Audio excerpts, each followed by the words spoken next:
Good afternoon my dear friends. हम आप लोगों के बीच एक टॉपिक लेके आया हूँ और वो टॉपिक है दर्पण। काफ़ी इम्पोर्टेंस है और दर्पण के बारे में कई सारे क्वेश्चंस आते हैं आपके एग्ज़ाम में। तो श्योरली बिहार बोर्ड में, क्योंकि हम लोग पढ़ रहे हैं बिहार बोर्ड की तैयारी के लिए, तो निश्चित तौर पर दर्पण से क्वेश्चंस आते हैं और हम लोग देखेंगे कि दर्पण क्या है और दर्पण से कैसे क्वेश्चन बनता है। ओके, तो सबसे पहले दर्पण ठीक है। दर्पण क्या है? तो कहता है कि दर्पण मतलब एक परावर्तक सतह होता है जो किसी वस्तु का प्रतिबिंब बनाता है। ठीक है, प्रतिबिंब एक क्या होता है?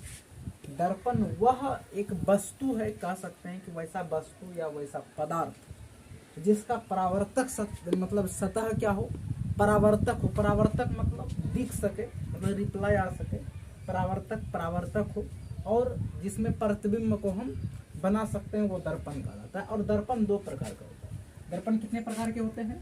दो प्रकार के होते हैं। और डिफरेंट भी कभी कभी पूछता है, what is different between convex mirror and concave mirror. तो हम लोग देख लेते हैं कि दर्पण दो प्रकार का होता है। एक उत्तल दर्पण होता है, एक अवतल दर्पण, अवतल दर्पण और एक उत्तल दर्पण। क्या होता है? एक अवतल दर्पण होती है और एक उत्तल दर्पण होती है। यानी दर्पण दो प्रकार का होता है। ठीक है, एक अवतल दर्पण और एक उत्तल दर्पण। ठीक है, अब अवतल दर्पण किसे कहते हैं? तो सबसे पहले दर्पण जो होता है, मतलब गोलीय दर्पण। हम लोग दर्पण जो देख ही रहे हैं, लेकिन वो कौन सा दर्पण देख रहे हैं? वो गोलीय दर्पण देख रहे हैं। ठीक है, मतलब गोलीय दर्पण किसी गोले का भाग होता है। ठीक है, गोलीय दर्पण किसी गोले का भाग होता है। तो भाग हम एक गोला बनाते हैं और उसमें उत्तल और अवतल करते हैं। ठीक है, ये गोला है। ठीक है, क्या है? ये गोला है। तब गोला है तो इसमें एक भाग ये मान निकाल लिए और एक भाग ये, दो भाग काट लिए। ठीक है, तो जब हम लोग बाहर की ओर रजित करेंगे ऐसे करके, परावर्तक सतह जब धंसा होगा तो क्या कहलाएगा? ये कहलाएगा अवतल दर्पण। और जब अंदर की ओर रजित करेंगे, यानी ये क्या कहलाएगा? जिसका परावर्तक सतह उभरा हुआ है उसको कहेंगे उत्तल दर्पण, और जिसका परावर्तक सतह धंसा हुआ रहेगा उसे हम क्या कहेंगे? अवतल दर्पण। तो इसे एक सिंपली वाइज हम एक छोटा सा फिगर में क्या कर रहे हैं, मतलब यही है गोलीय दर्पण। गोलीय मतलब एक गोलीय दर्पण क्या होता है? किसी गोले का भाग होता है। अब पूछेगा कि अवतल दर्पण क्या है?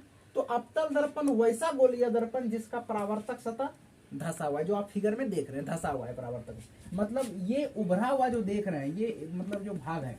ठीक है, मतलब उभरा हुआ भाग क्या है? रजित किया हुआ है, और अंदर वाला भाग बिल्कुल प्लेन है, परावर्तक है। और सेम उसी प्रकार क्या है यहाँ है, मतलब इसका इसके विपरीत उत्तल दर्पण, अंदर वाला भाग क्या है? मतलब परावर्तक सतह उभरा हुआ है। ठीक है, तो उसको हम क्या कहेंगे? उत्तल दर्पण कहेंगे। तो इसको एक छोटा सा फिगर में डालते हैं। तो अवतल दर्पण का फिगर कैसा हो जाएगा?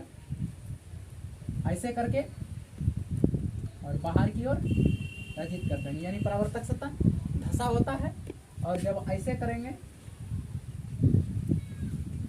अंदर क्या मतलब परावर्तक सतह उभरा हुआ होगा, तो उसे क्या कहेंगे? उत्तल दर्पण। कोई दिक्कत?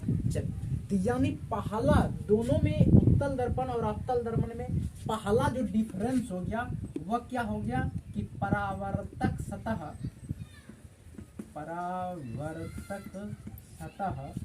धंसा होता है। कैसा होता है? धंसा होता है। कोई दिक्कत? और इसका परावर्तक सतह क्या होता है? उभरा होता है। परावर्तक सतह उभरा हुआ होता है। समझ में आया? कोई दिक्कत माय डियर फ्रेंड्स? नो, परावर्तक सतह उभरा हुआ होता है। और दूसरा, एक तो पहला डिफरेंस हो गया उत्तल और अवतल दर्पण में अंतर। अब क्या है कि अवतल दर्पण में वस्तु का जो प्रतिबिंब होता है वो वास्तविक और आभासी दोनों प्रकार का बनता है, और उत्तल दर्पण में हमेशा आभासी प्रतिबिंब बनता है। ये डिफरेंट हो गया। तो इसमें क्या होता है, इसमें वास्तविक और आभासी दोनों प्रकार का प्रतिबिंब बनता है। ठीक है। इसमें क्या होता है, केवल आभासी प्रतिबिंब बनता है, आभासी प्रतिबिंब बनता है। कोई दिक्कत?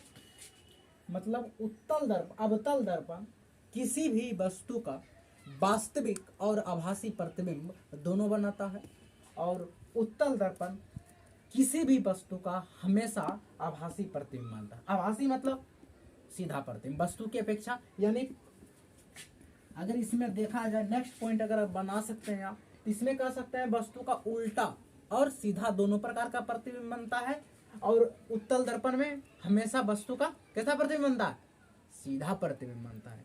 ओके। अवतल दर्पण को मतलब हम लोग एक दर्पण कहते हैं अपसारी दर्पण, ठीक है, वो लेंस में है लेकिन कहते हैं ये डिफरेंट है। और जैसे ही इसके बाद हम लोग नेक्स्ट जो वीडियो आएगा वह ये छोटा सा वीडियो था कि उत्तल दर्पण और अवतल दर्पण में अंतर, के वास्तविक और आभासी दोनों प्रकार का प्रतिबिंब बनता है। इसमें प्रतिबिंब ठीक है, वस्तु की अपेक्षा